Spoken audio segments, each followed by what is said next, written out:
A couple weeks back, I had made a video talking about Scorpio moons and everything about a Scorpio moon person. I myself am a Scorpio moon, and when I was looking up Scorpio moon traits and even watching videos of other people talking about their Scorpio moon experiences, I was able to relate so much to them. So I'm just like, wow, there is no coincidence. And in my last video, there was so much to say that I had to come back with a part two. So in this video, I'm going to talk a little bit more about Scorpio moons. And also, I'm going to add a bit of a twist to this video. So if you are a Sagittarius moon, you might be able to relate to this video because I'm going to talk about a little bit of Vedic astrology. So, for those who don't know, Vedic astrology is more of an India type of astrology. Most of us know of the Western astrology, which is tropical astrology. And they say with Vedic astrology that that chart is more accurate because in Vedic astrology, they deal more with the constellations in the sky versus tropical astrology, which deals with more, of the earth. Because in tropical astrology, it's 20 about 23 degrees ahead of Vedic astrology. So if you are a Sagittarius moon in tropical, there may be a chance that you might be a Scorpio moon in Vedic astrology if you go 23 degrees backwards. So, yeah, not to confuse anybody, but that's basically what that's about. So, you might be able to relate to this video. I will admit though, I've looked into my Vedic chart and I find tropical to be more accurate. However, I do see some, I can resonate a little bit with my Vedic chart because in my Vedic astrology, I happen to be a Libra moon. So, yeah, I'm gonna get into all of that right now. I'm gonna start off with people like myself who are Scorpio moons in the Western astrology, but happen to be a Libra moon in the Vedic astrology. This section is for you. So when it comes to this, I resonate more so with my tropical astrology. Everything about a Scorpio moon, I've been able to relate to so much, and it explains so much of why I am the way that I am ever since I was little. Because Scorpio moons are very intense, very deep, very like has so much depths, and the way we love, like the way we love is pretty like I said, like very intense. And when it comes to love, it's like we love love, but like we hate love at the same time because it's like it requires us to open up, which is not a problem, but you're so vulnerable to it. And the last thing you want is to be hurt because with Scorpio moons, we tend to want to like merge ourselves with our partner. So, like, it's too much. And even when it's on a loyal base type of relationship where you don't have to worry about your partner like cheating or anything, it's still like scary to open up to because you never know what can happen, like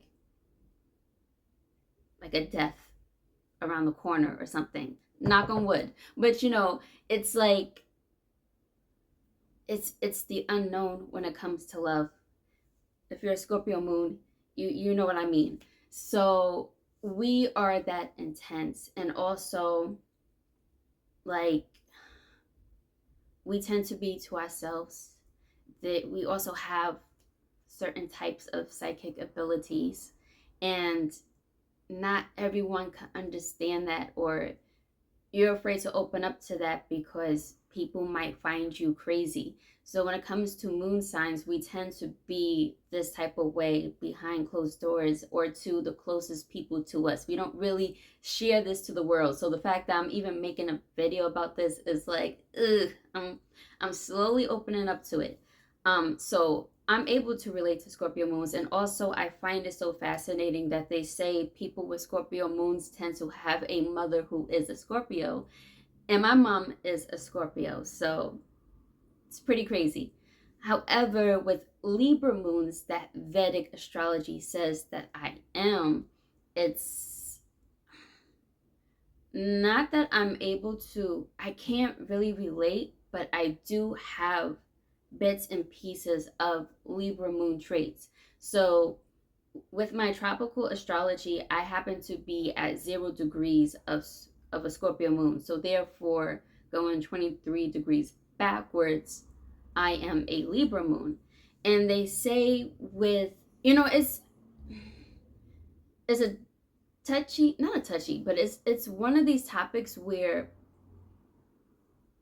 there's no right answer to this, because some people say that the tropical astrology is our conscious and the Vedic is the subconscious. And then some people say that it's the reverse. I find with Vedic astrology, because it's supposed to be more karmic, um I find that with as far as my Libra moon, because Vedic astrology teaches that it's more karmic and this is what you're supposed to learn in this lifetime, I do find myself learning the ways of a Libra moon, if that makes sense. Because with Scorpio moon, since it's such a intense type of energy, it can be very draining, and it can be too much where you got to learn to have a balance with this. And I have found that throughout my life, I've learned to have a balance with certain things.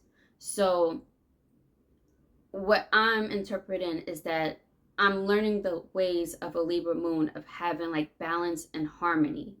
And also like certain things I can't relate to, like the whole people pleasing. That's not me. I will cut somebody off in a second. Um and then the relationship with the mother, I resonate more with the Scorpio moon relationship with the mother. I find that trait to be more accurate. So certain things I just can't like relate to, but certain things I can find myself being like the balance, harmony, and finding beauty in things. Like that's has been happening in my life. In my last video, I've spoken about how with Disney villains, how come some of us on a subconscious level be drawn to certain villains in like Disney movies, as an example. And in my last video, I spoke about how I was always drawn to Jafar from Aladdin, and turns out the villain Jafar has a lot of Scorpio essence, like the Kundalini magic and all that stuff. So for this situation with the Libra moon, I have one more villain character that I always felt drawn to.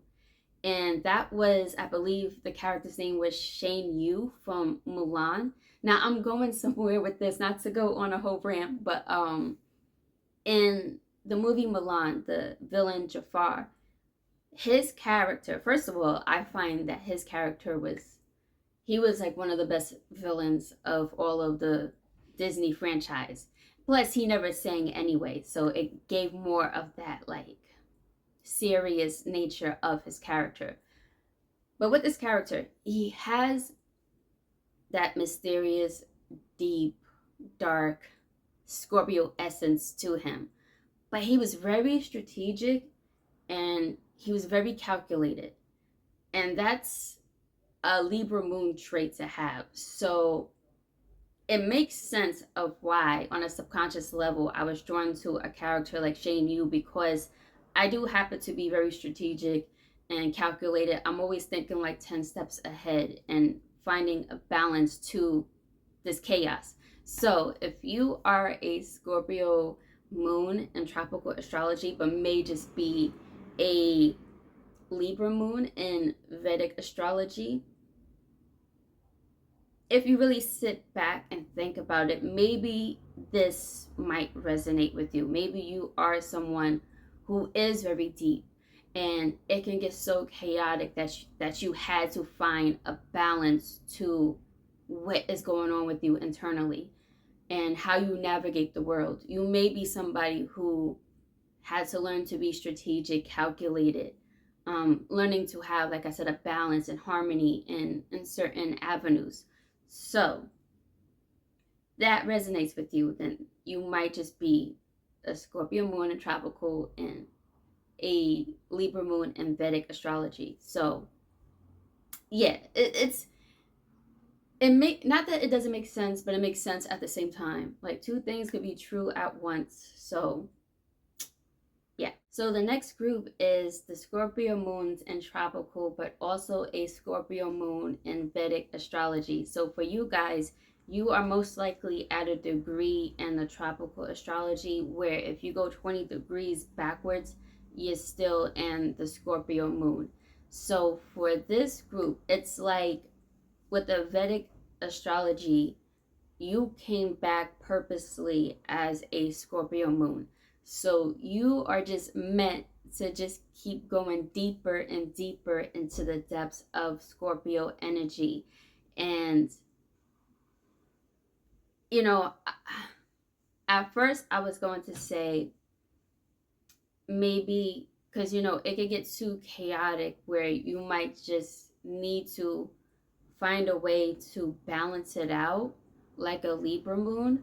However, this is your journey, and for whatever reason of why your spirit decided to choose to stay on this deep path and continuing to go down the rabbit hole, no matter how deep it goes, there's a reason for that in your life. So you are someone that is meant to just continuing on to walk the dark path. However, you know, it all depends on how your whole chart is set up. So, and when I mean dark, I don't mean evil. It's darkness doesn't always mean evil. You're just a very deep, intense person. So, with Vedic astrology, your karmic in this life is to be that very deep, intense person that you already are. So, you might be someone that is just like, you don't really see the difference too much between your Vedic and your a tropical, because they're like one and the same.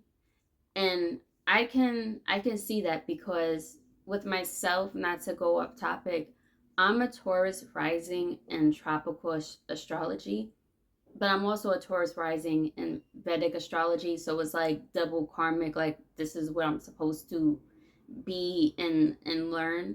So for you with this placement, it's the same thing applies. Like you are a Scorpio moon through and through within both charts. So yeah, with this group, you guys are just meant to stay a Scorpio moon, and there's probably no need to find a balance within this because you are meant to seek this out for whatever reason. And you know, it also depends on how your whole natal chart is set up. Maybe you have Libra aspects in certain areas of your chart, but just in general, for this group, it's like this is what you guys are meant to be.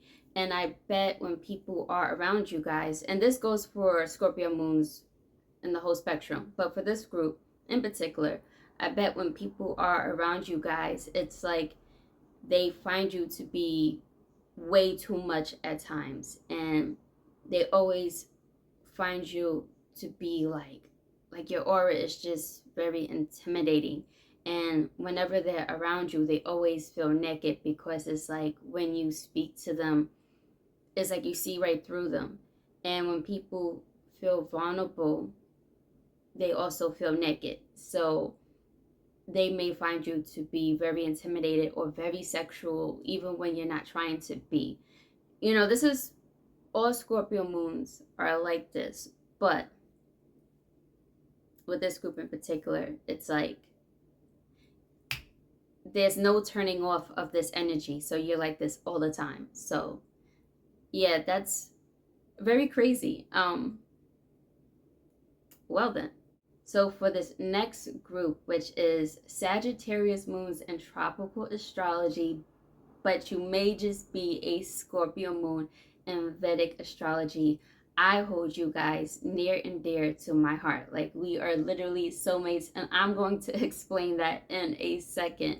So with Sagittarius moons, from what I know, you guys like to travel all the time.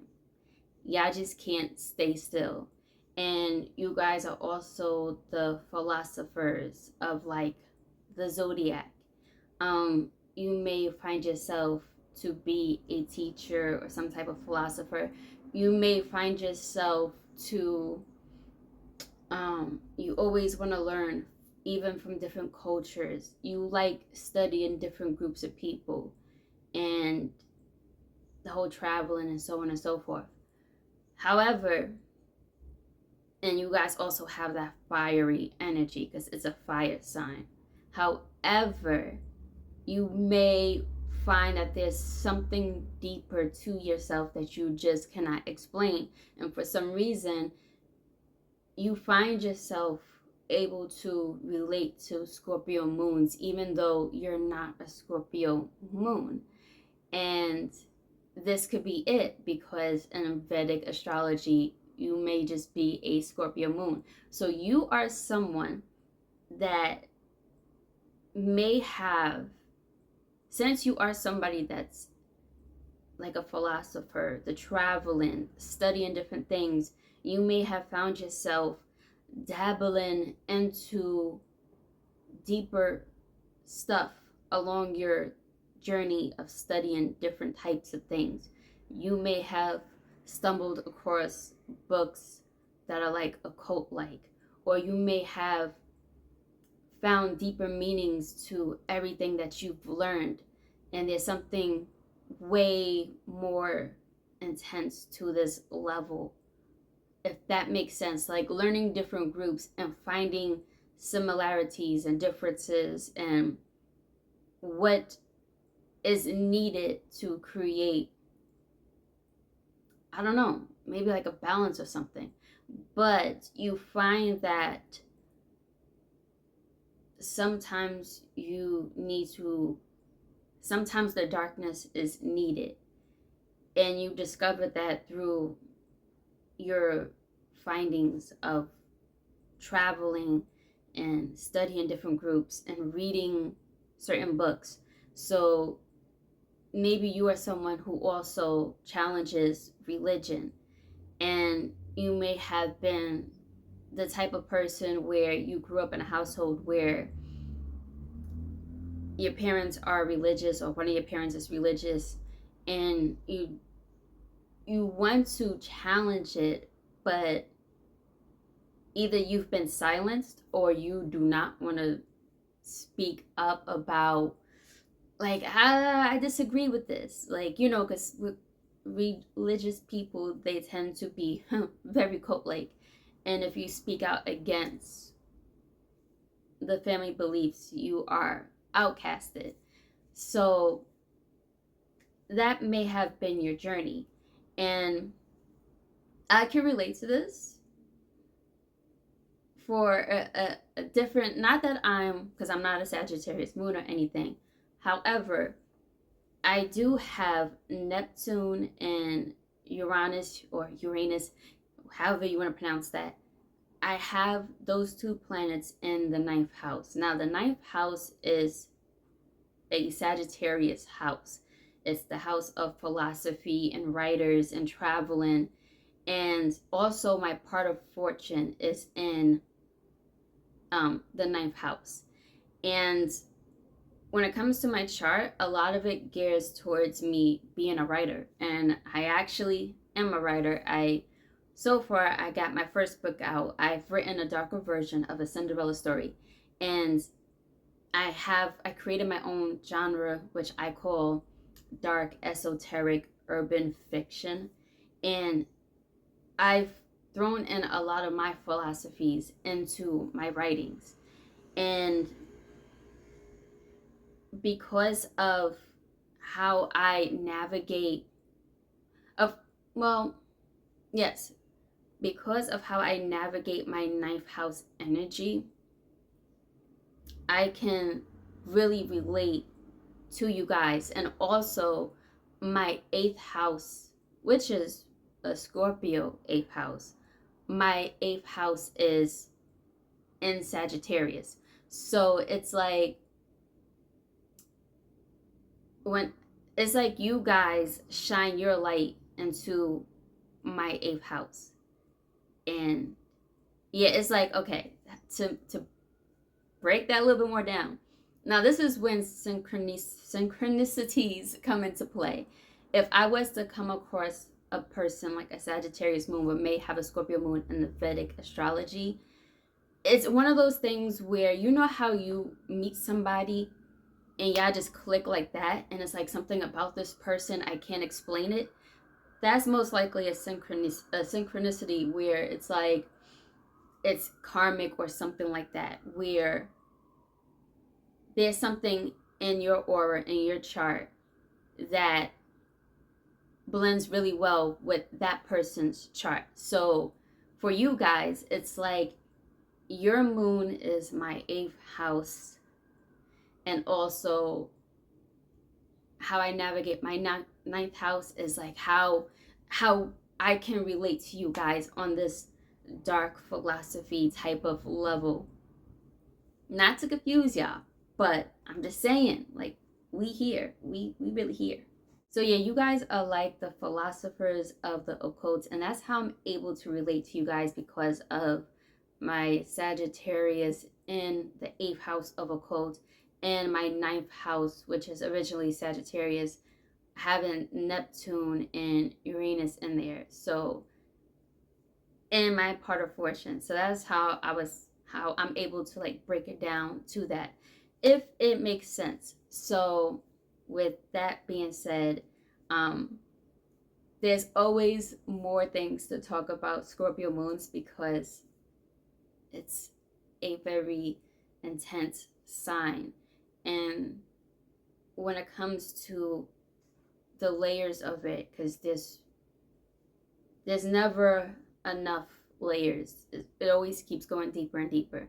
So what I'm trying to say is there's so much more to say that I can literally make a part 3, part 4.